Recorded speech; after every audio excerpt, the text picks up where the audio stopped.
अब अगर जब हम अलीगढ़ मूवमेंट स्टार्ट करेंगे ना, तो सबसे पहले क्या है, अलीगढ़ मूवमेंट में ये एक इम्पॉर्टेंट रिफॉर्म मूवमेंट है जो कि स्टार्ट हुआ है 19वीं सेंचुरी में। तो मेंस का आंसर के लिए आपको क्या रिमेंबर करना है दिमाग में, बस इम्पॉर्टेंट कीवर्ड। देखो एग्जैक्टली सेंटेंस कैसे फ्रेम होगा, इतना तो नॉलेज आपके पास अंग्रेजी भाषा की होगी ना, इतना अगर आपके पास नॉलेज है तो you are going to frame the sentences. But आपको क्या फ्रेम करना है, ट्विस्ट टर्न बहुत होता है क्वेश्चन में, तो अलीगढ़ मूवमेंट में शॉर्ट नोट्स आगे आपको करना है।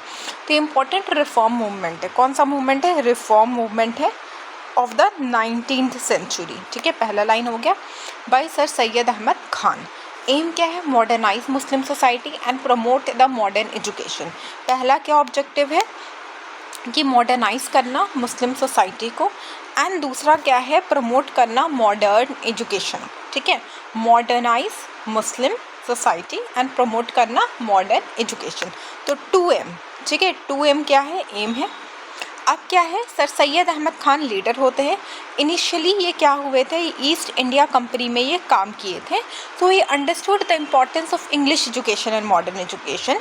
ठीक है, तो ये ईस्ट इंडिया कंपनी में ये काम किए थे, तो ये जानते थे importance of English education and modern education, इसलिए इन्होंने साइंटिफिक सोसाइटी 1864 में क्या करा, फॉर्म करा।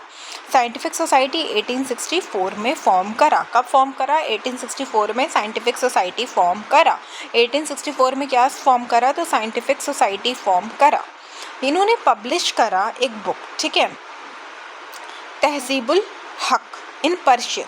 ठीक है, in Persian to awaken Muslim, awakening में इन्होंने बहुत इंपॉर्टेंट रोल किया था। तो इन्होंने तहजीबुल हक जो था पर्शियन लैंग्वेज में इन्होंने पब्लिश किया, ताकि जो मुस्लिम्स हैं उनको वो अवेकन कर सकें to the problems that are prevailing in the society.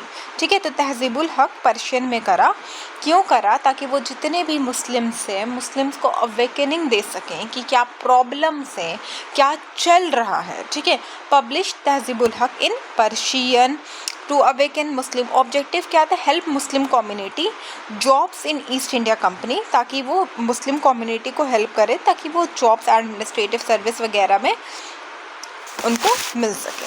उनका पॉलिटिकल एम भी था, देयरफॉर इनका पॉलिटिकल एंड सोशल एम भी था कि हिंदू मुस्लिम यूनिटी हो जाए। एंड इन्होंने एक बिलीव रखा था कि मुस्लिम्स को कांग्रेस से शुरू से ही दूर रहना चाहिए, दूर। ठीक है, तो इन्होंने ये हो गया सपोर्टेड हिंदू मुस्लिम यूनिटी।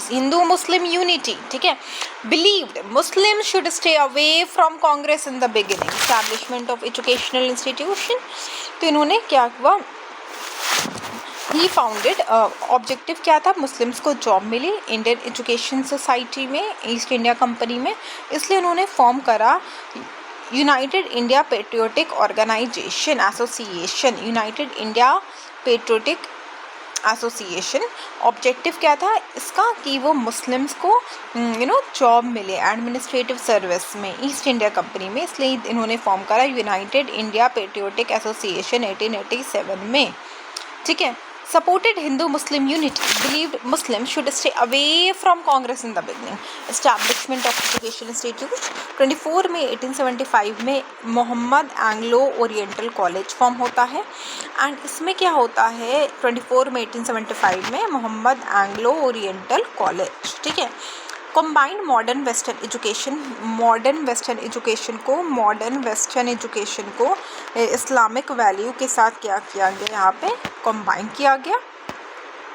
ठीक है, 1920 में AMU फॉर्म होता है, later became Aligarh Muslim University. College produced new generation of educated Muslim, और यहाँ पे ना एक न्यू जनरेशन आया एजुकेटेड मुस्लिम का, who could compete for government job, ताकि वो गवर्नमेंट जॉब के साथ वो न्यू जनरेशन मुस्लिम कम्पीट करें और एडमिनिस्ट्रेशन में पार्ट ले सकें।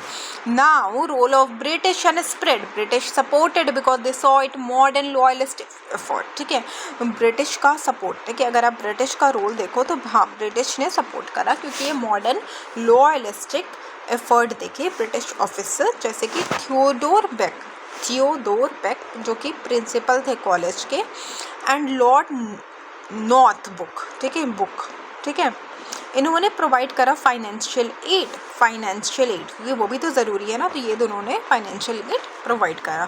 थियोडर बेक जो कि प्रिंसिपल थे कॉलेज के, एंड ये मूवमेंट यूपी एंड बिहार में स्प्रेड हुआ। तो इसका फ़ायदा क्या क्या हुआ अलीगढ़ मूवमेंट का? एजुकेशन रेनेसां आया, modernisation of Muslims society, political consciousness, communal politics and national awakening. ठीक है, इससे ज़्यादा आई डोंट थिंक कि आपको लिखना होगा, इतना आप लिख दोगे, your short answer will be completed and you are going to get good marks. Have all the best.